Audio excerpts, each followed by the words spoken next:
तो एपिसोड की शुरुआत होती है एक एलियन के साथ। इसका नाम टाकोपी है। टाकोपी एक अलग प्लैनेट से आया है जहां सब लोग हैप्पी रहते हैं और टाकोपी का एक मिशन सिंपल है कि मैं सबको हैप्पी बनाऊंगा। टाकोपी के पास कुछ स्पेशल गैजेट भी होती है, तो बेसिकली फ्यूचर टेक्नोलॉजी जैसा लगता है, जैसे तुम लोग मान लो डोरेमोन के पॉकेट की तरह। लेकिन टाकोपी के पास एक चीज समझ नहीं आती कि अर्थ की हैप्पीनेस के मतलब कुछ अलग अलग होती है। तभी वहाँ पर एक लड़की आती है शिजुका नाम का। शिजुका का फेस देख के लग रहा होता है कि ये लड़की अंदर से कम्प्लीटली ब्रोकन है। वो लड़की स्माइल नहीं करती और ज्यादा कुछ बोलती भी नहीं और उसके अंदर से अजीब सी खालीपन होती है। जब दोनों एक दूसरे को देखते हैं तो जहाँ टाकोपी को लगता है कि ये लड़की को हंसाना बहुत ही आसान है, पर शिजुका उसको देख के एलियन कह देता है और उसका नाम टाकोपी रख देता है। हालांकि वो ऑक्टोपस की तरह सिमिलर दिख रहा था। उसका नाम रखने के लिए टाकोपी उसे शुक्रिया भी करता है। तभी टाकोपी अपने अंदर से एक गैजेट निकाल कर देता है डोरेमोन की तरह, जिसका नाम फ्लिपी बिंग था, और उसे यूज करके दिखाता है जहाँ टाकोपी आसमान में उड़ रहा था। और वो निकालकर शिजुका को दे देता है, पर वो मना कर देती है और जाते हुए कहती है कि आसमान में उड़ने से मेरी जिंदगी बदलेगी नहीं, और कल मिलने की प्रॉमिस करके चली जाती है। इधर टाकोपी को ऐसा लगता है कि जैसे शिजुका ने पहले भी आसमान में उड़ान भरी होगी, क्योंकि इस प्लेनेट पे बहुत सारे उड़ने वाला जीव जंतु मौजूद है और इंसानों भी घुल मिलकर हर रात उड़ने की प्रैक्टिस करते होंगे। अगले दिन देखते हैं जहाँ शिजुका स्कूल के आने के बाद टनल के अंदर टाकोपी के साथ बैठ गई थी और आसपास जाते हुए बच्चों की आवाज आ रही थी। ये सुनकर शिजुका कहती है, यहाँ स्कूल के बच्चे हैं, जहाँ पकड़े जाओगे तो हेल्प सेंटर में डाल देंगे। इस पे टाकोपी अपने मन में कहता है कि स्कूल वो जगह है जहाँ शिजुका रोज जाती है। तभी आसपास से जाते हुए एक लड़की हंसते हुए कहती है, जो मरियना ने कही थी मैंने उसका पेंसिल बॉक्स तोड़ दिया। उसी में से एक और लड़की कहती है कि वैसे भी इस हफ्ते का उसका तीसरा पेंसिल बॉक्स था। उसी में से एक और लड़की कहती है क्या उसका पॉकेट मनी खत्म हो गई होगी। तभी येलो बाल वाली लड़की जिसका नाम मरीना था वो कहती है कि वह वेलफेयर के पैसे से ले लेगी, और सब लोग मिलकर हंसने लगते हैं। तभी येलो बाल वाली लड़की जिसका नाम मरीना था वो कहती है कि वह वेलफेयर के पैसे से ले लेगी और सब लोग मिलकर हंसने लगते हैं। इधर टाकोपी को ऐसा लगता है कि ये लोग कहीं घूमने की बात कर रहे हैं, पर शिजुका अंदर से गुस्से में कहती है कि ऐसा नहीं है। फिर शाम के समय देखते हैं जहाँ शिजुका अपने घर जा रही थी। उसी समय टाकोपी एक गैजेट निकाल कर देता है जो एक हैप्पी कैमरा था। टाकोपी उस कैमरा की खासियत बताता है, ये नॉर्मल कैमरा की तरह लगता है, जब तुम इससे फोटो खींचोगे तो वो ऑटोमेटिक हैप्पी पेपर प्रिंट में कर देता है, और बताता है कि इस कैमरे में एक स्पेशल फंक्शन भी है। तभी वो उस जगह से जाने लगता है क्योंकि स्टेशनरी स्टोर पे जाकर उसे नया बोर्ड भी लेना था, नहीं तो वो स्टोर बंद हो जाएगी। कल मिलने की प्रॉमिस करके चली जाती है। टाकोपी इधर सोचने लगता है कि शिजुका बहुत ही ज्यादा बिजी रहती है। अगले दिन देखते हैं जहाँ टाकोपी शिजुका को एक न्यू गैजेट दे रहा था, जहाँ बताता है कि इसे पार्टी या फंक्शन में यूज करते हैं, पर शिजुका कल मिलने का कहकर चली जाती है। इसी तरह समय बीते जाती है, पर टाकोपी अपने गैजेट को यूज करके उसके फेस पे स्माइल लाने में कामयाब नहीं हो पा रहा था। फिर से एक दिन न्यू गैजेट शिजुका को दिखा रहा था, पर शिजुका जल्दी से उसको घर जाना था। इस पर टाकोपी उससे पूछ लेता है। वो बताती है कि उसे चापी को खाना भी देना है। फिर कुछ होती है टाकोपी को भी अपने घर ले चली जाती है, जहाँ चापी से इंट्रोड्यूस कराती है। जहाँ शिजुका के लाइफ में एक चीज से जो हैप्पी मिलती है उसका डॉग चैपी है। चैपी उसके लिए सिर्फ पेट नहीं बल्कि उसका इमोशनल सपोर्ट है। शिजुका के लाइफ में जो लव केयर और कंफर्ट मिसिंग है वो उसको चैपी से मिलता है, और यही पॉइंट पे टाकोपी को लगता है कि इसका हैप्पीनेस का सोर्स ये डॉग है। फिर चैपी जाकर टाकोपी को अपने मुंह में पकड़ लेता है और इधर से उधर करने लगता है। शिजुका को लगता है कि चैपी उसको खाना समझकर खा जाएगा, इसलिए उसे खाने से मना कर देता है। फिर चैपी को खाना देकर टाकोपी को अंदर आने के लिए कहता है, जहाँ वो बताती है कि उसकी मदर ईयर स्काउटिंग पे गई है। ईयर स्काउटिंग आप लोग नहीं समझे तो मैं बताता हूँ। जैसे मान लो किसी दुकान के कस्टमर के साथ जाना, आप लोग नहीं समझे तो भाई बहुत अच्छी बात है, और जो बंदे समझ गए तो भाई हमको साथ तो नर्क जरूर जाना पड़ेगा। उसी समय टाकोपी उसके फादर के बारे में पूछ लेता है, तो शिजुका तो शांत थी। फिर वो कहती है कि मेरे पिताजी नहीं है। टाकोपी तो कुछ अलग ही सोचने लगता है। ये बात सुनकर वो अपने मन में कहता है, क्या इस प्लेनेट पे माँ ही बच्चे बाउन करती है। शिजुका चैपी के बारे में बताता है कि ये बहुत ही छोटे से मेरे पास में है, ये पापा ने मुझे गिफ्ट दिया था, पर जब तक चैपी शिजुका के पास है वो जब तक खुश रहेगी, उसके अलावा उसे कुछ और नहीं चाहिए। कितनी भी परेशानियां हो या कितनी भी तकलीफ हो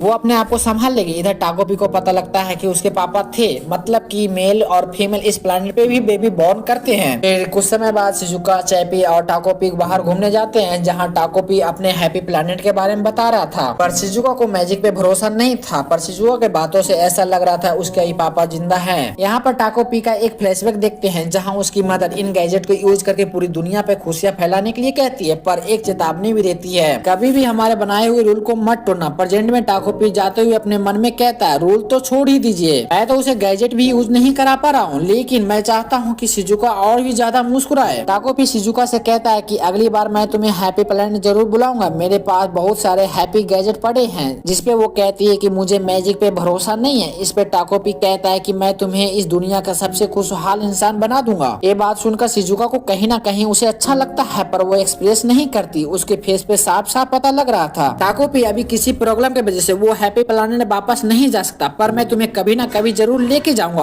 और इन सब बातों को लेकर तीनों के बीच अनकंफर्टेबल मोमेंट बन जाती है और हंसते हुए कहती है कि कल मिलेंगे। और अगले दिन शिजुका को देखते हैं जो उसी जगह पे खड़ी थी और पूरे शरीर पे चोटों का निशान था और साथ में चैपी का गले का पट्टा था। शिजुका बताती है कि उसके अपने दोस्तों के साथ फाइट हो गई थी। इस पे टाकोपी कहता है क्या दोस्तों के साथ लड़ाई होती है तो क्या रंग बदल देते हैं। टाकोपी इस फाइट प्रॉब्लम को बहुत ही इजी समझ रहा था, जैसे गैजेट से फिक्स किया जा सकता है। इस वजह से उसे एक गैजेट निकाल कर देता है जिसका नाम रिकोऑर्डिनेशन रिबन था। वो इस तरह से काम करती है कि अपनी और अपनी दोस्त के छोटी उंगली में बांध दे तो सारा प्रॉब्लम दोनों के बीच सॉल्व हो जाएगी। शिजुका उसे लेकर चली जाती है। इधर टाकोपी को टेंशन हो रहा था वो अच्छे से यूज कर पा रही होगी या नहीं। दोपहर से शाम हो जाती है। जब उसे कुछ गलत होने का एहसास होता है तो वो जल्दी से शिजुका से मिलने चला जाता है, जहाँ घर में चापी का नाम और निशान नहीं था और शिजुका टाकोपी को दिया हुआ रिबन से फांसी लगाकर मर गई थी। ये चीज देखकर टाकोपी तो हैरान था और शौक भी था, जहाँ शिजुका को सॉरी भी कहता है। राइटर हम लोग को बताता है कि इस बड़े से यूनिवर्स में मौत एक ऐसा कानून है जो सब पे बराबर लागू होता है, कोई भी इसे बदल नहीं सकता। क्यों ना टाकोपी का गैजेट कितना भी स्मार्ट हो, क्यों ना कितना भी टेक्नोलॉजी में आगे हो, लेकिन किसी को वापस जिंदा कर नहीं सकता। तो हमने देखा था कि शिजुका अपनी लाइफ से पूरी थक चुकी थी। वो लड़की अंदर से कम्प्लीटली ब्रोकन थी, ना कभी हंसती थी ना कभी अपने दोस्तों के साथ टाइम स्पेंड करती थी। हालांकि शिजुका के लाइफ में एक चीज से खुशी मिलती थी, वो उसका चैपी था, पर उसके दोस्तों ने उसे भी मिलकर मार दिया। शिजुका के लाइफ में पहले ही प्रॉब्लम थी, पर चैपी के मरने के बाद जो खुश रहने का सोच था वो भी उसके हाथ से चला गया। फिर शिजुका अपने लाइफ को प्रॉब्लम से फेस करने के बजाय वो अपनी मौत को चुनी। अब आगे इससे पहले का एपिसोड आप लोग ने नहीं देखा तो लिंक डिस्क्रिप्शन में दिया और जाके चेकआउट कर सकते हो। अब आगे एक्सप्लेन करता हूँ। शिजुका के मौत से टाकोपी को बहुत बड़ा सदमा लगता है। हालांकि जो रिबन शिजुका को दिया था वो उसे ले लेता है और उसे जाते हुए सॉरी भी कहता है। यहाँ पर राइटर हम लोग को बताता है कि इस बड़े से यूनिवर्स में मौत एक ऐसा कानून है जो सब पे बराबर लागू होता है, कोई भी इसे बदल नहीं सकता। भले ही टाकोपी का गैजेट कितना भी स्मार्ट हो, लेकिन वो किसी की जिंदगी वापस नहीं कर सकता। जहाँ जाते हुए वही कैमरा उसे मिलता है जिसे टाकोपी ने शिजुका का फोटो लिया था। इसमें एक और फंक्शन था, उस टाइम पे तो सही से बताया नहीं गया था। इसमें स्पेस टाइम फंक्शन है। इसमें टाकोपी एक ही फोटो क्लिक कर सकता है, जिस टाइम पे वो फोटो लिया होगा उसी पल में वो वापस कर देता है। टाकोपी जानना चाहता था कि शिजुका सुसाइड करना क्यों चाहती थी, जहाँ टाकोपी के आंख से आंसू भी आ रहे थे ये सब करते हुए। वो कहता है कि हम दोनों मिलकर एक ऐसा कल ढूंढेंगे जहाँ तुम्हें दोबारा मरना ना पड़े, जहाँ तुम फिर से मुस्कुरा सको। कैमरा अपना फंक्शन सही से काम करता है। वही पल फिर से शुरू होती है जहाँ टाकोपी शिजुका का फोटो लिया था। जहाँ शिजुका कहती है कि मुझे अभी पेंसिल बॉक्स लेने जाना है, ये कहकर वो जा रही थी। उसी टाइम पे टाकोपी उसे रोकते हुए कहता है कि मुझे भी स्कूल जाना है, स्कूल जाकर उसे पता करना है कि आखिर वो शिजुका सुसाइड करना क्यों चाहती है। अगले दिन स्कूल के रूम के अंदर का सीन देखते हैं जहाँ टाकोपी थोड़ा सा घबराया हुआ था। उसी टाइम पे मरीना उठकर उससे पैरासाइट कहती है और उसे परेशान भी करने लगती है, जहाँ टाकोपी थोड़ा सा ये सब चीजों से घबरा भी जाता है। मरीना को देखते हैं जो उसके बालों में ध्यान से देखती है, तो वहाँ पे टाकोपी की जगह पे एक फ्लावर था। फिर स्कूल आने से पहले का सीन देखते हैं जहाँ शिजुका डर रही थी वो स्कूल ले जाएगी तो वो पकड़ी जाएगी। इस पे टाकोपी अपना गैजेट यूज करता है अपने आप पे, जिस वजह से सब लोग उसे हैप्पी फ्लावर के रूप में देखेगा। प्रेजेंट में देखते हैं जहाँ मरीना उसे शक के निगाह से देखते हुए पूछती है तुम्हारे बालों में चमलोन प्लांट क्या कर रहा है। ये टाकोपी के गैजेट की वजह से सब लोग को एक फ्लावर के रूप में दिख रहा था। उसको देखकर सब लोग मजाक बना रहे थे, इसलिए शिजुका उसको सामने रख देता है। उसी टाइम पे क्लासरूम में क्लास टीचर आ जाती है जो बोर्ड पे क्वेश्चन देते हुए शिजुका से पूछती है, पर उसे मालूम नहीं था, जिस पर मरीना उसे मजाक बनाने लगती है। इस पे टाकोपी को लगता है कि यही प्रॉब्लम है जो शिजुका के सुसाइड करने की वजह बननी है। फिर वो स्पेस टाइम कैमरा को यूज करता है, जिस वजह से फिर से टाइम रिवर्स होकर वही पल में आ जाता है जहाँ पर शिजुका पेंसिल बॉक्स लेने जा रही थी। पर यहाँ पर टाकोपी पहले ही क्वेश्चन का आंसर बता देता है। अगले दिन देखते हैं जहाँ टीचर की क्वेश्चन का जवाब शिजुका दे देती है। इस पे सारे क्लास के बच्चे और साथ में मरीना भी शौक थी, जो कभी क्लास में कभी भी जवाब नहीं देने वाली आज कैसे दे दी। जहाँ मरीना से भी क्वेश्चन पूछा जाता है पर उसे नहीं पता था। इस पे मरीना जल रही थी। टाकोपी को ऐसा लग रहा था कि सारा प्रॉब्लम सॉल्व हो गया, जिससे शिजुका अब सुसाइड नहीं करेगी। पर टाकोपी इनोसेंट था, उसे पता नहीं था कि आगे आगे क्या क्या होने वाला है। अब हम लोग लंच टाइम में देखते हैं जहाँ मरीना फिर से परेशान करने आ गई थी, पर टाकोपी आकर सारा प्लान फेल कर देता है। जैसे जैसे टाइम बीत रही थी वैसे वैसे मरीना का हरकतें भी बढ़ रही थी। टाकोपी को रहते हुए मरीना का सारा प्लान फेल हो रहा था। टाकोपी अपने हैप्पी प्लैनेट के बारे में बताता है कि जब भी हैप्पियन के बीच में लड़ाई होती थी वो एक दूसरे का हैप्पी पेपर छुपा देते थे। तुम लोग इस तरह से समझ सकते हो, एक दूसरे का ध्यान खींचना, जिससे इन दोनों के बीच में ज्यादा बहस ना हो। टाकोपी को लगता है कि मरीना उसे दोस्ती करनी चाहती है, इसलिए उसे घूरते रहती है। जब वो क्लासरूम के अंदर जा रही थी उसी समय पास की लड़कियां उसे कहती है कि मरीना तुम्हें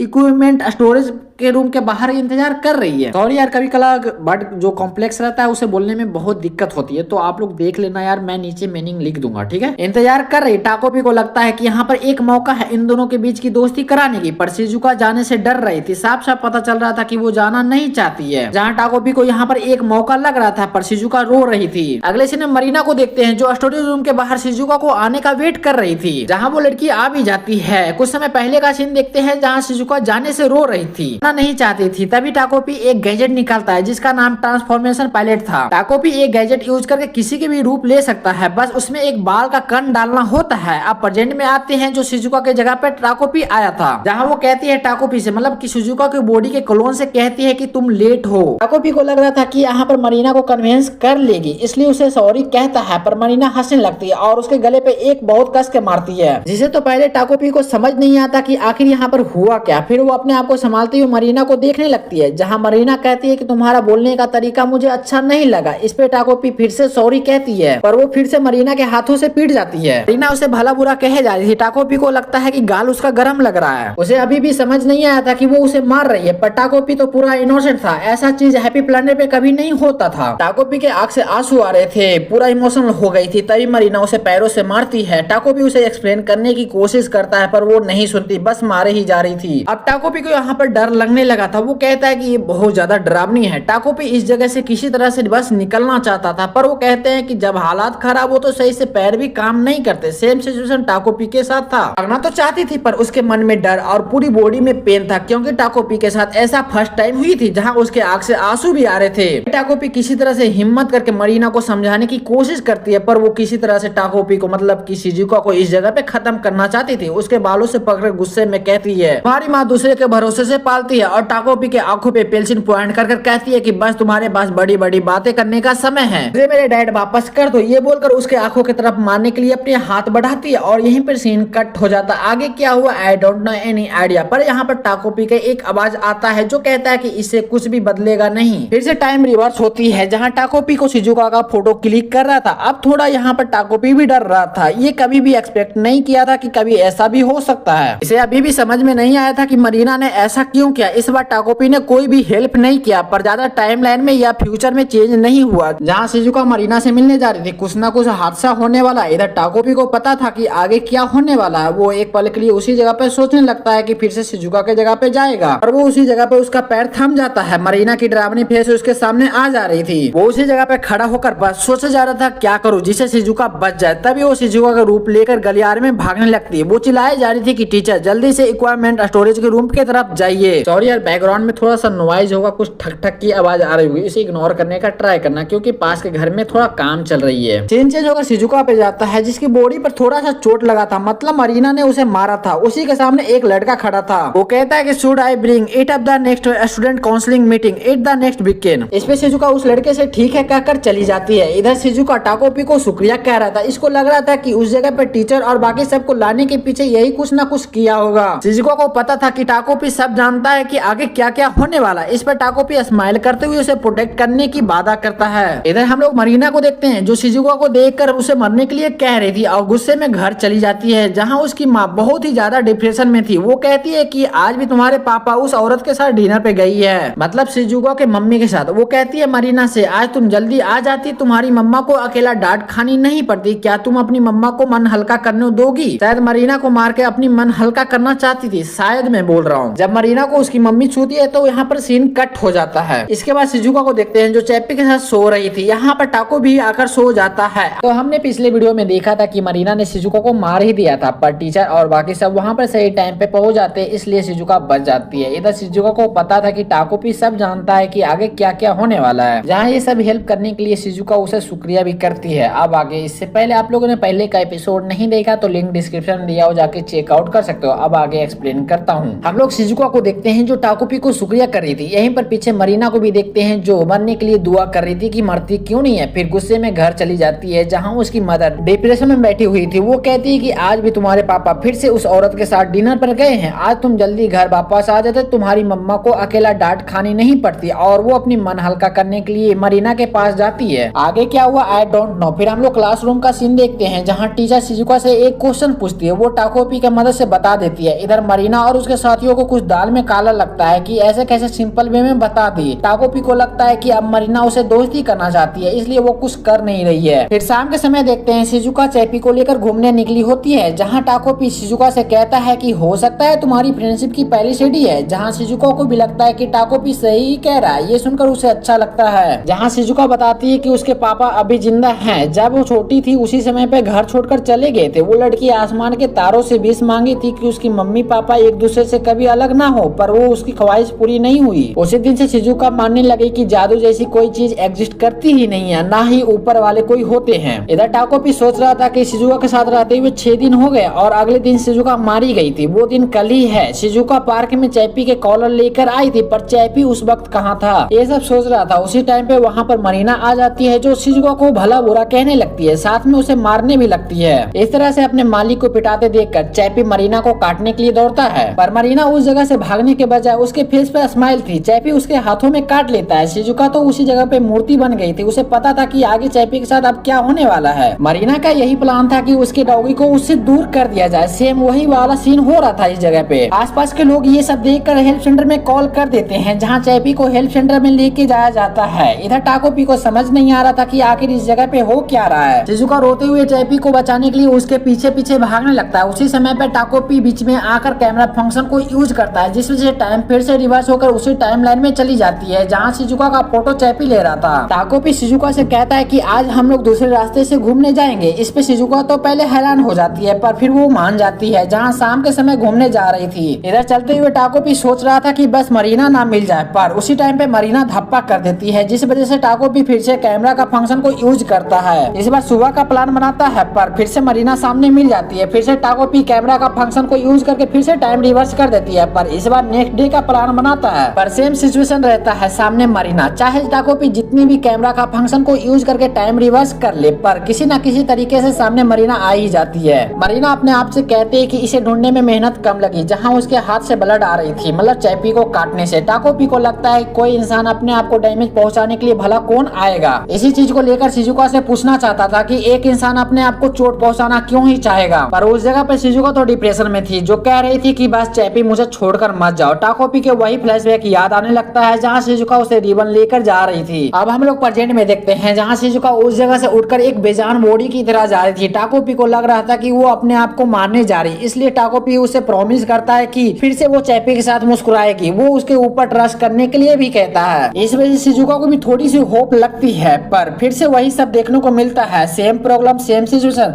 कुछ भी बदलती नहीं है। जहाँ शिजुका को हेल्थ सेंटर में बैठे हुए देखते हैं, उसके बगल में उसकी मम्मा भी थी, जो कहती है कि चैपी अब तुम्हारे पापा के पास जा रहा है। उसकी मदर शिजुका का प्रॉब्लम भी जानने की कोशिश भी नहीं करती। उससे कहती है कि मरीना के मदर से अप्लाइज मांग लेगी, मरीना को ज्यादा सीरियस चोट नहीं लगी। ये कहकर अपने कस्टमर के साथ चली जाती है। इधर टाकोपी टाइम रिवर्स करके भी कुछ नहीं कर पा रहा था। वही सब फिर से शिजुका के साथ हो रही थी, जहाँ सामने मरीना आ जा रही थी। टाकोपी उसे खुश करने का ट्राई करता है, पर उसका कोई भी फायदा उसे नहीं मिलता। अगले दिन स्कूल का सीन देखते हैं, जहाँ सब लोग उसे बहुत ही अलग नजर से देख रहे थे। तभी साइड में से मरीना निकलकर कहती है कि तुम्हारी हिम्मत कैसे हुई स्कूल आने की। पर शिजुका तो अलग ही दुनिया में होती है, उसे पता नहीं होता कि सामने कौन खड़ा होकर क्या बोल रहा है। क्लासरूम से टीचर जाते ही मरीना और उसके बाकी फ्रेंड जो हेमुलेट करने लगती है उसे। साइड में खड़ा लड़का ये सब देख रहा था, उससे फिर कंट्रोल नहीं होता, जो जाकर कहता है मरीना तुम्हें म्यूजिक क्लास के लिए जाना चाहिए क्योंकि लेट हो रहे। ये सुनकर मरीना और उसके साथियों वहाँ से चले जाते हैं। ये लड़का शिजुका को कहीं न कहीं लाइक करता था। हालांकि वो लड़का शिजुका से बात करने की कोशिश करता है, पर शिजुका कोई भी रिस्पॉन्स बिना दिए चली जाती है। अब स्कूल में छुट्टी हो गई थी, शिजुका अपना घर जा रही थी, पर उसका मन कहीं और ही था। टाको भी उसे खुश करने की कोशिश करता है, पर उसका कोई भी फायदा नहीं होता। उसी समय सामने मरीना आ जाती है, पर शिजुका कोई भी रिस्पॉन्स नहीं देता। मरीना कहती है कि चलो हम दोनों कहीं चलकर बात करते हैं। इस पे भी वो उसका कोई भी रिस्पॉन्स नहीं आता। मरीना को लगता है कि शिजुका उसे इग्नोर कर रही है, इसलिए उसके पास जाकर कहता है कि चैपी के बारे में बात करनी है। चैपी के नाम सुनकर शिजुका उसके पीछे पीछे जाने लगता है। इधर टाकोपी को डर लग रहा था कि मरीना उसे कुछ कर ना दे। फिर उसके दिमाग में ख्याल आता है कहीं वो लड़की उससे दोस्ती करनी तो नहीं चाहती, इसलिए उसे साइड में लेके जा रही है। ये सब सोचते हुए उसके पीछे पीछे जाने लगता है। यहाँ पर मरीना का एक फ्लैशबैक देखते हैं, जहाँ उसके पापा अपने काम पे जाने के लिए जिद कर रहे थे, पर उसकी मम्मी जाने नहीं दे रही थी। उसे पता था कि शिजुका की मम्मी के साथ जाने वाली है डिनर पे, इसलिए वहाँ पर डिप्रेस हो जाते हैं। अब प्रेजेंट में देखते हैं, जहाँ शिजुका उसके पीछे पीछे जा रही थी, तभी तभी मरीना उसे बैग फेंक कर मारती है, फिर उसे पैरों से मारने लगती है। वो कहती है कि वो गंदा कुत्ता मर चुका है, पर शिजुका मारने के लिए तैयार ही नहीं थी। वो लड़की गुस्से में मारते हुए कहती है कि ना तुम्हारे साथ तुम्हारे मम्मी है, ना तुम्हारे पापा है, ना तुम्हारे कोई दोस्त है, नाली का कुत्ता था वो भी मर चुका है, अब तुम्हें भी मर जाना चाहिए। ये सुनकर टाकोपी को यहाँ पर डर लग रहा था। इधर मरीना उसे मारे ही जा रही थी, साथ में कह रही थी क्या तुम्हें पता है तुम्हारा खर्च कहाँ से आता है? वो मेरे पापा के वॉलेट से आती है। जो तुम कपड़े पहनती हो, जो तुम खाना खाती हो, वो सब मेरे पापा के वॉलेट से आता है, जो तुम्हारी माँ अलग अलग मर्दों से निचोड़ती है। ये सब कहते हुए उसे मारे ही जा रही थी। उसके ऊपर जरा सा भी रहम नहीं आ रही थी कि इस जगह पे शिजुका मारी जाएगी। वो अपना गुस्सा, अपना भड़ास उसके ऊपर उतारे जा रही थी। इधर टाकोपी कैमरा को यूज करने के लिए तैयार था। वो सोचने लगता है कि शिजुका का एक ही सहारा था, उसका वो चैपी था। एक टाइम पे शिजुका ने कही थी कि उसे कुछ हुआ तो वो अपने आप को संभाल लेगी, पर चैपी को कुछ हुआ तो वो अपने आप को संभाल नहीं सकती। टाकोपी को लगता है कि इस जगह पे वो चुप रहा तो फिर से शिजुका को खो देगा। वो ऐसे दोस्त को खोना नहीं चाहता था। ये सब सोचते हुए मरीना के सर पे वो कैमरा मार देता है, जिस वजह से वो लड़की उसी जगह पे गिर जाती है। टाकोपी उसे उठाने की कोशिश करता है, पर मरीना उस जगह पे नहीं उठती। यहाँ पर टाकोपी कैमरा को यूज करता है, पर वो खराब हो चुका था। अब इधर शिजुका को देखते हैं, जो ये सब देखकर टाकोपी को एक होप की नजर से देखने लगता है। शिजुका का एक विश था कि इस दुनिया में मरीना होती ही नहीं, वो फिर से स्कूल से नफरत नहीं करती। मरीना के मरने के बाद जो खुशी शिजुका को मिल रही थी, ये देखकर टाकोपी यहाँ पर सब कुछ भूल जाता है कि उसने मरीना को भी मार दिया है। शिजुका को ये सब एक जादू की तरह लग रहा था। अब उसके लाइफ पे मरीना जैसी कोई भी लड़की नहीं है। शिजुका उसे थैंक यू करता है मरीना को मारने के लिए। इधर टाकोपी के दिमाग में चल रहा था कि शिजुका उसे देखकर मुस्कुराई। फिर शिजुका और टाकोपी यहाँ से चला जाता है। अब टाकोपी फिर से शुरू नहीं कर सकता था, क्योंकि उसका कैमरा टूट चुका था और यहाँ से रियल स्टोरी शुरू होती है विदाउट मरीना। तो हमने पिछले एपिसोड में देखा था कि मरीना को पता था कि शिजुका का सिर्फ एक ही दोस्त है, उसका डॉग चैपी। उसे कुछ हुआ तो शिजुका अपने आप को खत्म कर लेगी, और शिजुका ये सब करती भी है। पर टाकोपी टाइम रिवर्स करके उसे बचा लेता है और उससे प्रॉमिस करता है वो शिजुका को प्रोटेक्ट हर हाल में करेगा और किसी भी तरह से उसे हैप्पी बनाएगा। इसलिए प्रॉमिस पूरा करने के लिए मरीना को मार देता है टाकोपी, जिस वजह से शिजुका तो खुश हो जाती है। पर शिजुका का मुस्कान देखकर वो सारा गम भूल जाता है कि उसने अभी मरीना को मार दिया। और इसी के साथ ये एपिसोड वहां पर खत्म हो गई थी। अब आगे इससे पहले के एपिसोड आप लोग ने नहीं देखा तो लिंक डिस्क्रिप्शन में दिया हुआ, जाके चेकआउट कर सकते हो। हम लोग मरीना को देखते हैं, जो अब मर चुकी थी। ये देखकर टाकोपी अफसोस कर रहा था, पर शिजुका का मुस्कान देखकर वो सारा गम भूल जाता है और शिजुका के साथ जाने लगता है। तभी सामने अकुमा आ जाता है, जो शिजुका का फिक्र कर रहा था कि मरीना उसे कुछ करना दे। यहाँ पर शिजुका के साथ टाकोपी को देखकर डरने लगता है। तभी उसका नजर पीछे पड़े मरीना पे जाता है। शिजुका उसे एक्सप्लेन करती है टाकोपी के जादू की वजह से वो मर गई। इधर अकुजामा डर के कारण उसके सर से पसीना आ रहा था। शिजुका से कहता है तुम इसे ऐसे छोड़कर कैसे जा सकते हो? इससे कितनी बड़ी प्रॉब्लम क्रिएट हो सकती है। इसे एलियन ने मारा, इस बात पे कोई भी भरोसा नहीं करेगा कि कोई एलियन ने मारा। इससे बेटर है कि तुम अपने आप को पुलिस के हवाले कर दो, जिस वजह से शायद सजा कम हो जाए। पर इधर शिजुका तो चैपी से मिलना चाहती थी। शिजुका उससे कहता है कोई और तरीका नहीं है क्या सिलेंडर करने के अलावा? तुम जिस किताब के बारे में बात कर रहे हो मुझे उतना तो समझ नहीं है, पर तुम्हें काफी जानते हो। अकुजामा नोवेल के बारे में बात कर रहा था कि नोवेल में किसी को मारकर दूसरे के ऊपर डाल दिया जाता है, पर ये फ्रिक्शन है, ज्यादा से ज्यादा जुर्म को छुपा दिया जाता है, यही एक आम तरीका है। शिजुका डिसाइड करती है कि मरीना की बॉडी को किसी तरह से छुपा दिया जाए, पर आजिमा घबराते हुए कहता है ये भी एक क्राइम होगा और हम लोग इतनी बड़ी चीज छुपा नहीं सकते। इस पे शिजुका टाकोपी को दिखाकर कहती है कि हम लोग के पास टाकोपी का मैजिक साथ में है, पर आजुमा इसके लिए मना कर देता है। शिजुका रिक्वेस्ट करने लगती है इस जगह पे। आजुमा का एक पास देखते हैं,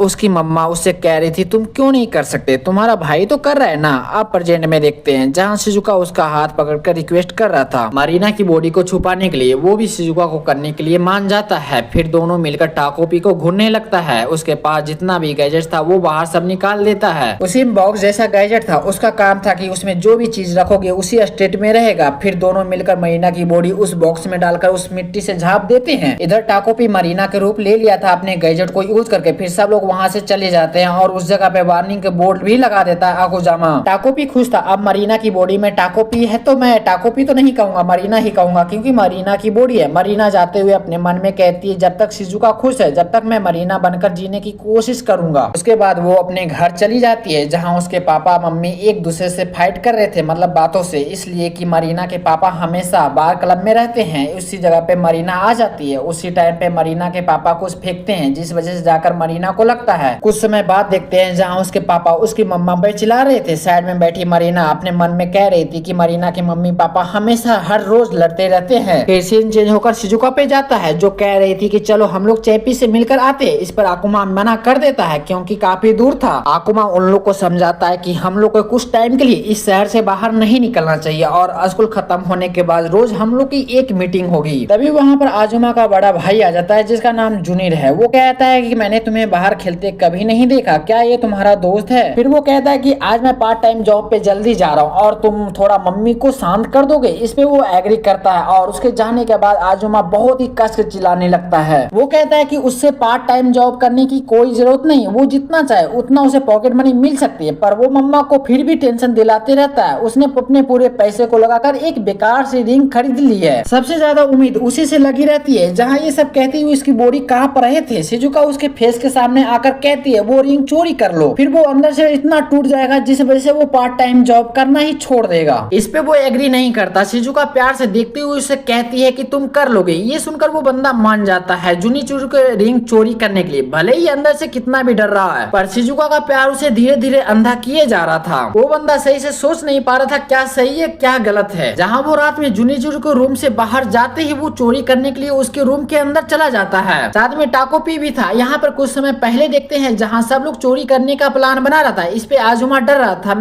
वो कह रहा था कि मैं अकेला कैसे कर पाऊंगा। इस पे शिजुका कहती है कि टाकोपी का मैजिक साथ में है ना। अब हम लोग प्रेजेंट में आते हैं जहाँ जुनिर की रिंग टेबल पे पड़ा था, उसे वो उठा नहीं पा रहा था। यहाँ पर जुनिर का एक फ्लैशबैक देखते हैं जहाँ जुनिर कहता है कि ये मेरी गर्लफ्रेंड की रिंग से पूरी मिलती है, ऐसी चीज अपने पैसे से ही लेनी चाहिए। आजुमा कहता है कि ये नॉर्मल बनने का नाटक क्यों कर रहा है, जबकि उसे पता है कि उसे कुछ भी चाहिए तो वो उसे आसानी से मिल सकती है। तभी जुनिर के गर्लफ्रेंड का कॉल आ जाता है। इधर जुनिर फ्रेश होने जा रहा था पर फिर से वो अपने रूम की तरफ जाने लगता है। हालांकि सही टाइम पे टाकोपी और आजुमा उस रूम से बाहर निकल जाते हैं। जहां हम लोग देखते हैं रूम के अंदर टाकोपी का गैजेट भी पड़ा था। उसे थोड़ा सा डाउट होता है जिस वजह से वो बाहर देखने लगता है। बाहर आजुमा और टाकोपी को देखते हैं जो टाकोपी के गैजेट यूज करके वो फ्लाई कर रहे थे, पर आजुमा का वेट ज्यादा था इसलिए टाकोपी का गैजेट उसे वार्निंग देने लगता है और डायरेक्ट बंद हो जाती है, जिस वजह से वो वहां पर गिरने लगता है। सही टाइम पे टाकोपी आकर उसे बचा लेता है, पर टाकोपी का भी फ्लाइंग गैजेट उसे वार्निंग देने लगता है और बंद हो जाती है, जिस वजह से दोनों के दोनों जमीन पर गिर जाते हैं। हालांकि दोनों को चोट तो नहीं लगती क्योंकि दोनों जिस जगह पे गिरे थे वहां पर मोटा ग्रास था, जिस वजह से दोनों के दोनों बच गए थे। पर वहां पर आजुमा रोने लगता है। इसलिए नहीं उसने रिंग चोरी नहीं किया, बल्कि उस चीज को करने के लिए उसका दिल मान नहीं रहा था। यहाँ पर उसका एक फ्लैशबैक देखते हैं कि मम्मा उसके सामने एक केक रखता है, फिर वो रिटर्न ले लेती है क्योंकि वो एग्जाम में मार्क्स कम लाया था। अगली बार भी फिर से वो एग्जाम में कम मार्क्स लाया था, जिस वजह से उसका केक फिर से उसके हाथ से चला जाता है। उसकी मम्मा कहती है कि तुम्हारा भाई तो हमेशा फुल मार्क्स लाता है। आजुमा फिर से मेहनत करता है पर सेम रिजल्ट रहती है, जिस वजह से उसका केक उसके हाथों से फिर से चला जाता है। उसका मम्मा उससे कहती है कि मैं इस जगह पे बस टाइम वेस्ट कर रहा हूँ, चाहे मैं इस जगह पे कुछ भी कर लूँ, पर सेम रिजल्ट रहती है, जिस वजह से वो बंदा डिप्रेस हो जाता है। अब प्रेजेंट में देखते हैं आजुमा वही सब सोचते हुए वहां से जा रहा था जहाँ सामने शिजुका खड़ी थी, जो दोनों को इस रूप में देखकर शिजुका हंसने लगती है, जिस वजह से आजुमा फूट फूट कर उस जगह पे रोने लगता है।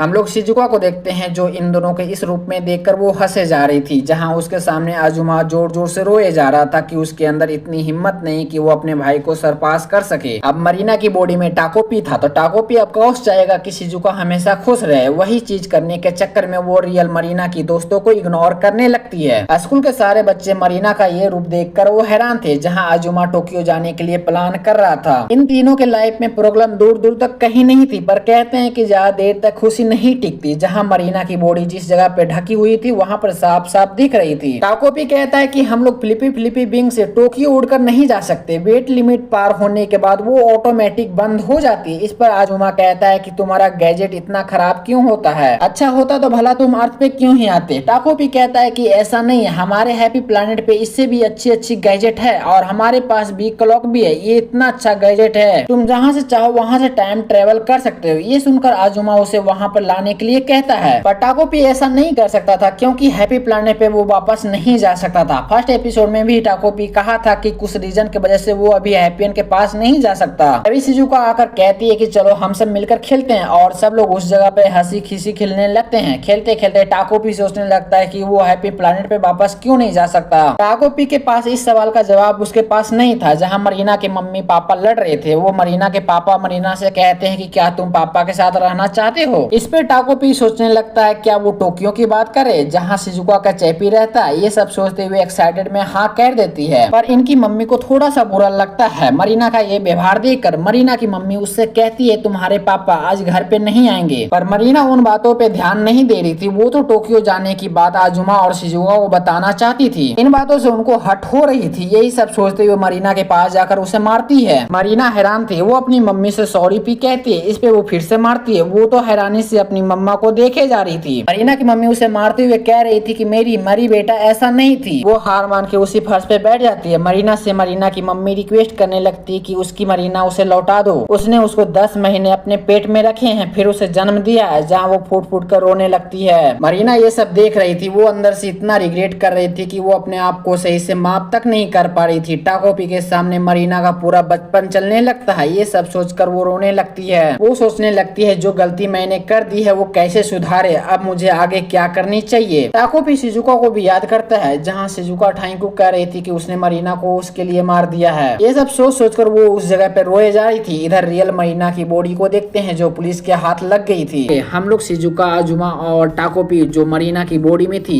उन लोग को देखते हैं जो जंगल में खेलने जा रहे थे। पीछे टाकोपी उन लोग से कुछ कहना चाहती थी, पर आजुमा उसी टाइम पे गुस्से में कहता है तुम अपनी रियल फॉर्म में आ जाओ, और तीनों उस जगह पे शांत हो जाते। आजुमा उन लोग को न्यूज आर्टिकल दिखाते हुए कहता है कि अब सब खत्म हो गई। वही डिप्रेशन में घर जाने लगता है, जहाँ गेट के पास खड़ा होकर वही सब सोचे जा रहा था कि अब मैं पकड़ा जाऊंगा, मेरे घर पे पुलिस वाले आएंगे। तभी घर का गेट खुलता है, जिस वजह से आजुमा बहुत ही ज्यादा घबरा जाता है। पर उस जगह पे जूनियर था जो उससे कहता है क्या तुम मम्मी को शांत करा दोगे। इस पे वो हाँ कहता है और घर के अंदर चला जाता है। जूनियर को उसका बिहेवियर थोड़ा सा अलग लग रहा था, पर वो बिना ध्यान दिए वो अपने काम पे चला जाता है। अब स्कूल का सीन देखते हैं, जहाँ पुलिस आई हुई थी। सब लोग से पूछताछ कर रहे थे, जहाँ टाकोपी और आजुमा को डर लग रहा था कि गलती से वो पकड़ा ना जाए। पर यहीं पर शिजुका को भी देखते हैं। वो लड़की बेफिक्र थी, उसने टाकोपी के साथ मिलकर मरीना को मार दिया। स्कूल के बाहर का सीन देखते हैं, जहाँ आजुमा बहुत ही ज्यादा टेंशन ले रहा था। मरीना की बॉडी मेमोरी बॉक्स में रहने की वजह से उन लोग को अभी तक फिक्स टाइम पता नहीं चला। और तो और सारा फिंगरप्रिंट को भी हटा दिया था। टाकोपी अपना सर पकड़कर कहता है कि हम लोग ऐसे चुप रहेंगे तो ये सही होगा। मुझे यकीन है कि मरीना के पापा मम्मी पूरी तरीके से टूट गए होंगे। दिल कहता है कि मुझे कुछ करनी चाहिए और हम लोग को ये झूठ सब लोग के सामने बता देनी चाहिए। इस बात पे आजुमा भी हामी भरता है। इधर शिजुका के दिमाग में था कब वो टोक्यो चैपी से मिलने जाएगी। समर ब्रेक जल्द ही आने वाली है, जहाँ आजुमा कहता है कि हम लोग अभी शहर छोड़कर गए तो सब लोग का डाउट हम ही लोग पर आएगा, इसलिए शहर अभी नहीं छोड़ सकते। शिजुका प्यार से कहती है क्या हम लोग टोक्यो जा सकते हैं, तुमने ही तो कहा था कि समर ब्रेक में हम लोग टोक्यो जाएंगे। इधर ये सुनकर आजुमा पूरी तरीके से शिजुका के प्यार में पागल हो गया था। वो लड़की उससे जो भी करने के लिए कह रहा था वो बंदा माने जा रहा था और वो प्लान बनाने लगता है। हालांकि उसके रूम में भाई आ जाता है, जिस वजह से इतना वो घबरा जाता है कि उसका मोबाइल गिरकर उसके भाई के पास चला जाता है। आजुमा को लगता है कि उसका भाई सब जानता है कि उन लोग को हेल्प इसने ही की है, जिस डर की वजह से वो घबरा कर रूम से बाहर चला जाता है। मरीना के कुछ दोस्त पुलिस से बताते हैं कि मरीना की हरकतें कुछ दिन से चेंज लग रही थी। शिजुका पुलिस वालों को वही बताता है जो आजुमा ने कहने कहा था, और जो शिजुका को जो समझ नहीं आती उसका जवाब नहीं दी थी। तो पुलिस वाले ने कहा था कि तुम इस शहर को छोड़कर कहीं नहीं जा सकते हो जब तक रियल किलर उन लोग को मिल ना जाए। तो ये सुनकर आजुमा कहता है कि यही लगेगा कि कातिल कोई बड़ा इंसान है। शिजुका कहते हैं कि हम लोग का ये हमारा समर ब्रेक अच्छा तो जाएगा। इस पे वो हाँ कहता है और उसी प्लान पे फुल डिटेल में काम करने लगता है, जिस वजह से उसका ग्रेड पे फर्क पड़ रहा था। साफ साफ दिखाई दे रहा था कि उसकी मदर उससे गुस्से में कहती है, जिस वजह से उसका मार्क पे फर्क साफ साफ दिख रहा था। उसकी मदर इस पे गुस्सा करने के बजाय उसके सामने केक रख देती है, जो कभी वो सपना देखा करता था कि एक दिन अपने भाई से ज्यादा मार्क्स लाकर वो उस केक को हासिल करेगा।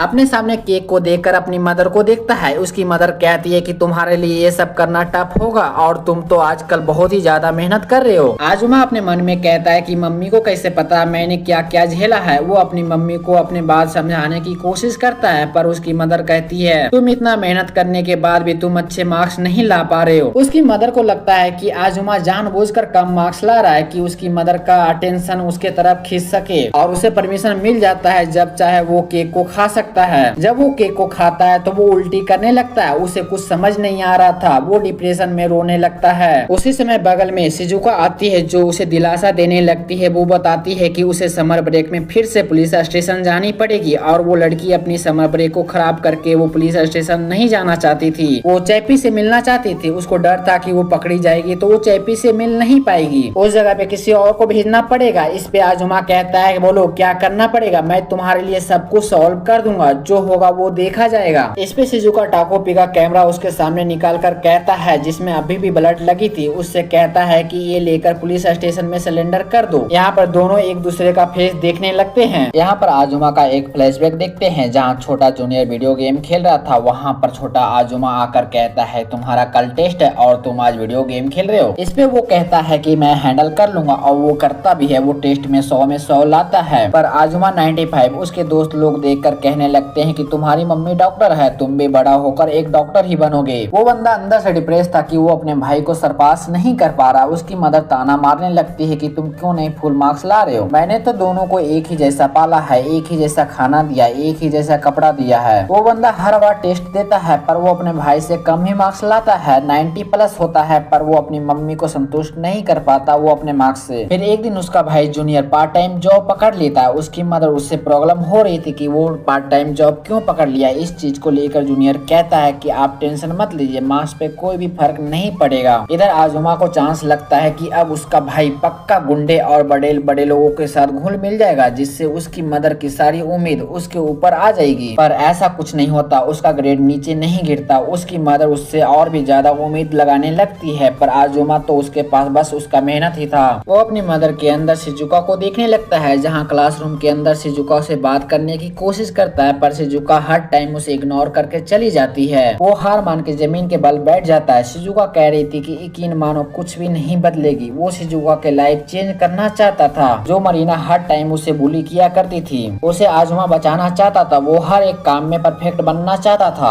अब हम लोग प्रेजेंट में देखते हैं जहाँ शिजुका उसका हाथ पकड़कर कहती है कि आजुमा अब बस तुम्हारे ही ऊपर भरोसा कर सकती हूँ, मैं तुम्हारा ही इंतजार करूंगा। तुम अपने आप को सिलेंडर करके जेमिनाई चले जाओगे तब भी मैं तुम्हारा ही इंतजार करूंगा, तुम्हारे आने तक जब तक चैपी को मैं ढूंढूंगा। आजुमा ये सुनकर रोने लगता है। वो कहता है कि तुम सच में मुझे छोड़कर तो नहीं जाओगे, तुम मुझे वादा करो। उसी टाइम पे वो शिजुका उसके पास जाकर उसके गाल में एक किस देती है और गले से लगाकर कहती है सब ठीक हो जाएगा। बार बार कहे जा रही थी कि सब ठीक हो जाएगा। वो अपनी मॉम को याद करने लगता है जहाँ उसकी मॉम लास्ट बार उसे हक की थी। अब आजुमा उस कैमरा को लेकर कहीं जा रहा था। अब आजुमा कैमरा लेकर पुलिस स्टेशन जा रहा था। उसी टाइम पे उसका बड़ा भाई कहता है इतनी सुबह सुबह कहाँ जा रहे हो। आजुमा को लगता है कि उसका बड़ा भाई उसके तरफ भागते हुए आ रहा और उसे पकड़कर कहता है कि तुमने ही तो उसे मारा है ना, तुम हमारे फैमिली का कलंक हो, सब कुछ तुम्हारे वजह से बर्बाद हो गया, मॉम का क्लिनिक और मेरा फ्यूचर भी, तुम नालायक हो, ऊपर से हम लोग को डुबा दिए, क्यों, अब तुम इस सब की जिम्मेदारी कैसे लोगे। ये सब सोचकर वो घबरा रहा था। तभी जूनियर उसके कंधे पे हाथ रख कर कहता है कि तुम ठीक हो ना, किसी चीज को लेकर परेशान तो नहीं हो ना, इसलिए कहता हूँ कि तुम मुझे शेयर किया करो, जो भी है मैं समझ जाऊंगा। ये सुनकर वो रोने लगता है। वो कहता है कि तुम मुझे कभी भी नहीं समझ सकते, तुम स्मार्ट हो, काबिल हो, तुम कुछ भी कर सकते हो, सबको बस तुम्हारी फिक्र रहती है, मेरे पास कुछ भी नहीं है, कोई भी मेरे साथ नहीं है, मेरे पास कोई भी दोस्त नहीं है, बस मैं मेहनत करता रहा पर मैं कुछ भी नहीं कर पाता। लोग मेरे बारे में सही कहते हैं कि मैं कुछ भी ढंग से नहीं कर पाता। मॉम भी मुझे लेकर परेशान है, वो भी मुझे लेकर हार मान चुकी है, ना किसी को इंटरेस्ट है ना किसी को उम्मीद है, मेरे पास कुछ बचा है तो बस शिजुका है। उसी टाइम पे जूनियर उसे पकड़कर कहता है कि मैं तुम्हारे साथ हूँ। जूनियर इमोशनल होकर कहता है कि मैं कब से यही तो कह रहा हूँ, जो भी कहोगे मैं सब सुनूंगा, टेस्ट में इतने लाए हुए नंबर इतना जरूरी नहीं होता, वो सच में मायने नहीं रखती, अगर तुम्हें खटक रहा है या कुछ समझ नहीं आ रहा तुम सीधे मुझसे कह सकते हो, मैं सुनना चाहता हूँ क्योंकि तुम मेरे छोटे भाई हो, अगर तुमसे नहीं हो रहा तुम खुलकर कह दो कि नहीं हो रहा। इस बार अपने भाई के आंखों में सच्चाई देख रहा था। जूनियर कहता है कि वैसे भी इस दुनिया में कोई भी सब कुछ नहीं कर सकता। वो अपनी कमजोरी उसे बताने लगता है। वो कहता है कि और जो पेन केक मॉम बनाती है वो सच में काफी खराब होते हैं। इस पे आजुमा उसे कहता है कि तुम झूठ बोल रहे हो। वो कहता है कि बिल्कुल भी नहीं, वो कच्चे होते थे पर वो नाइट शिफ्ट से पहले बना देती थी, फ्रिज में रहने की वजह से वो सख्त पड़ जाता था। उनको लगता था कि मॉम सच में मेहनत करती है बिल्कुल तुम्हारी ही तरह। वो रोने लगता है। आजुमा कहता है कि ये ग्लास मॉम मेरे लिए बाय की थी लेकिन अब नंबर मैच नहीं होता, पर मैं उन्हें कभी बता नहीं पाया। वो उसके सामने जाकर कहता है कि मैं तुमसे कुछ कहना चाहता हूँ जिसे मुझे दिल से निकालनी है। जूनियर के आंख में भी आंसू आ जाते हैं ये सब सुनकर। उसके बाद आजुमा अपने आप को पुलिस के हवाले कर देता है जिस वजह से उसका क्लिनिक भी बंद हो जाता है। अब शिजुका को देखते हैं जो कहती है कि शायद आजुमा अब हमारी मदद नहीं कर पाएगा और उसके साथ बिताई हुई मेमोरी को याद करने लगती है। टाकोपी उससे कहता है कि अब हम लोग को क्या करनी चाहिए, क्या हम लोग को भी सच्चाई बता देनी चाहिए। शिजुका उसके सिर पे हैट रखते हुए कहती है कि आज से समर ब्रेक स्टार्ट हो गया। तो लास्ट एपिसोड में हमने देखा था कि मरीना की बॉडी अब पुलिस के हाथों लग चुकी होती है, पुलिस इन्वेस्टिगेशन स्टार्ट कर चुके होते हैं जहाँ शिजुका से भी पूछताछ होती है। शिजुका को ज्यादा टेंशन नहीं होती क्योंकि वो वही बोलती है जो आजुमा उसे पहले बता दिया होता है। जिन सवालों का जवाब उसे पता नहीं होता वो उनका जवाब देने से बचती है। इस वजह से पुलिस उसको वार्न करती है कि वो सिटी छोड़कर कहीं नहीं जा सकती। लेकिन दूसरी तरफ समर ब्रेक स्टार्ट होने वाला होता है और शिजुका का दिमाग में बस सिर्फ यही बात चल रही होती है कि उसका समर ब्रेक किसी तरह से खराब ना हो जाए। उसे चैपी से मिलना होता है, इसलिए वो बिना ज्यादा सोचे समझे पूरा ब्लेम आजुमा के ऊपर डालने का फैसला कर लेती है। अब आगे क्या होगा वही एपिसोड में देखने वाले हैं, तो पिछले एपिसोड को नहीं देखा तो लिंक डिस्क्रिप्शन में दिया हो, जाके चेकआउट कर सकते हो। एपिसोड की शुरुआत होती है शिजुका से, जो आजुमा से बताती है कि पुलिस ने उसे सिटी छोड़ने से मना किया है, लेकिन उसके लिए सबसे इम्पोर्टेंट है समर ब्रेक में चैपी से मिलना। वो कहती है कि अगर वो खुद गया तो पकड़ी जाएगी, इसलिए किसी और को जाना होगा। यहीं पर आजुमा बिना सोचे समझे बोल देता है कि क्या करना होगा, मैं तुम्हारे लिए सब चीज ठीक कर दूंगा। ये सुनकर शिजुका उसे एक हो भरी नजरों से देखने लगती है और फिर वो टाकोपी का कैमरा आजुमा को देकर कहती है कि इसे पुलिस को दे दो। ये मोमेंट आजुमा के लिए शॉकिंग था, क्योंकि उसने कभी सोचा भी नहीं था कि उसे ऐसा कुछ करना पड़ेगा। यहाँ हमें आजुमा का पास्ट दिखाया जाता है। उसका बड़ा भाई जूनियर जो आराम से वीडियो गेम खेल रहा होता है, तभी आजुमा गुस्से में आता है और बोलता है कल तुम्हारा टेस्ट है, ऐसे फुल मार्क्स कभी नहीं आएगा। पर जूनियर उसे टेंशन लेने नहीं कहता है और नेक्स्ट डे 100 में 100 लाता है। यही से प्रॉब्लम स्टार्ट होती है। सबकी एक्सपेक्टेशन जूनियर से बढ़ जाता है और आजुमा जो 95 लाता है वो कभी खुश नहीं हो पाता। लोग उसे कांग्रेचुलेट करते हैं पर वो अंदर से टूट रहा होता है। उसकी माँ कहती है मैंने तो तुम दोनों को एक ही तरह से पाला है, तुम ऐसा क्यों नहीं कर पा रहे हो। यही बात आजुमा को अंदर से तोड़ देती है। आजुमा डिसाइड करता है कि वो भी 100 में 100 लाएगा, क्योंकि उसकी माँ प्रॉमिस करती है कि उस दिन उसके लिए पैनकेक बनाएगी, पर वो कभी भी 100 में 100 नहीं ला पाता और हर बार फेल होने पर वो और भी ज्यादा डिप्रेस हो जाता है। यहाँ से आजुमा के अंदर डेंजरस ऑब्जर्वेशन डेवलपमेंट होने लगता है परफेक्ट बनने का। एक फ्लैशबैक दिखाया जाता है जहाँ आजुमा बार बार शिजुका से बात करने की कोशिश करता है पर वो हमेशा इग्नोर कर देती है। फिर भी आजुमा इग्नोर होने के बावजूद मरीना की बुली से उसे प्रोटेक्ट करना चाहता था, उसका हेल्प करना चाहता था। धीरे धीरे शिजुका के लिए उसका अंदर प्यार बढ़ने लगता है। अब प्रेजेंट में देखते हैं शिजुका कहती है कि मैं तुम्हारा वेट करूंगी जब तक हम चैपी को ढूंढेंगे, और पास आकर उसे किस कर लेता है और उसके गले लगकर कहता है कि सब ठीक हो जाएगा। यहाँ आजुमा कम्प्लीटली अंधा हो चुका है, उसे समझ नहीं आता कि उसके साथ हो क्या रहा है। जब आजुमा कैमरा लेकर जा रहा होता है तब उसका बड़ा भाई जूनियर उसे मिलता है। आजुमा को हेलुसिनेशन जैसा फील होता है, जैसे सब लोग उसे ब्लेम कर रहे हो। जूनियर उसे क्लेमली पूछता है क्या प्रॉब्लम है और यहाँ पर आजुमा फाइनली पूरी तरीके से टूट जाता है। वो रोकर कहता है कि मेरे से कोई भी एक्सपेक्टेशन नहीं करता, सिर्फ मेरी मेहनत ही मेरे साथ है और अब बस शिजुका ही बची है। जूनियर उसे समझाता है कि मार्क्स इतना इम्पोर्टेंट नहीं होता, जो नहीं आता वो पूछ सकते हो क्योंकि तुम मेरे छोटे भाई हो। वो अपनी वीकनेस भी उसे शेयर करने लगता है और माँ के बारे में सच्चाई बताता है कि उनके पैनकेक एक्चुअली में अच्छे नहीं होते थे। ये सुनकर आजुमा और भी ज्यादा इमोशनल हो जाता है और उसे कुछ कहना चाहता था, लेकिन इस जगह पे सीन कट हो जाती है। न्यूज फैल जाती है कि किलनी का बेटा मर्डर केस में पकड़ा गया। इधर शिजुका कहती है कि अब आजुमा मेरी हेल्प नहीं कर पाएगा। इधर टाकोपी टेंशन में होता है पर शिजुका उसे इग्नोर कर देती है और वो कहती है कि आज से समर ब्रेक स्टार्ट हो गया। इसी इमोशन और डार्क नोट के साथ ये एपिसोड यहाँ पर खत्म होती है। तो इस एपिसोड की शुरुआत होती है शिजुका के साथ। उसका मुस्कान ही बता रही होती है कि समर ब्रेक स्टार्ट हो चुका है और बिना कुछ सोचे समझे वो सीधा निकल जाती है टोक्यो के लिए। किसी तरह से सफर करते हुए लोगों से पूछताछ करते हुए वो फाइनली पहुंच जाती है अपने पापा के अपार्टमेंट के पास। जैसे ही वो डोर बेल बजाती है अंदर से उसके पापा बाहर आते हैं। उन्हें देखकर शिजुका एक्साइटेड हो जाती है और तुरंत बोलती है कि मैं चैपी से मिलने आया हूँ। तभी अंदर से एक डॉग की आवाज आती है। शिजुका को लगता है कि ये चैपी है, लेकिन वो चैपी नहीं होता। तभी एक छोटी सी लड़की अंदर से आती है जो उस आदमी के गले लगकर पूछती है ये आपको पापा क्यों बोल रहे हैं डैडी। और यहाँ पर सब कुछ टूट जाता है। शिजुका के पापा उसे अपनी बेटी मानने से सीधा सीधा इनकार कर देते हैं। ये मोमेंट शिजुका के लिए एक बड़ा झटका होता है। बाहर तेज बारिश हो रही होती है और अब हम देखते हैं शिजुका और टाकोपी को जो एक पुल के नीचे बैठे होते हैं। शिजुका का दिमाग कम्प्लीटली डिस्टर्ब हो चुका है। उसको लगता है शायद उन लोग ने चैपी को मारकर खा लिया होगा, इसलिए वो टाकोपी से कहता है कि मुझे कोई गैजेट दो जिससे वो उन लोग को पेट के अंदर देख सके, लेकिन टाकोपी मना कर देता है, ऐसा कोई गैजेट नहीं है। वो उसे समझाता है कि वो घर वापस चले, लेकिन शिजुका अब रुकने वाली नहीं है। वो कहते हैं कि अगर जरूरत पड़ेगी तो मैं उन लोग को मारकर उनके पेट चेक करूंगा।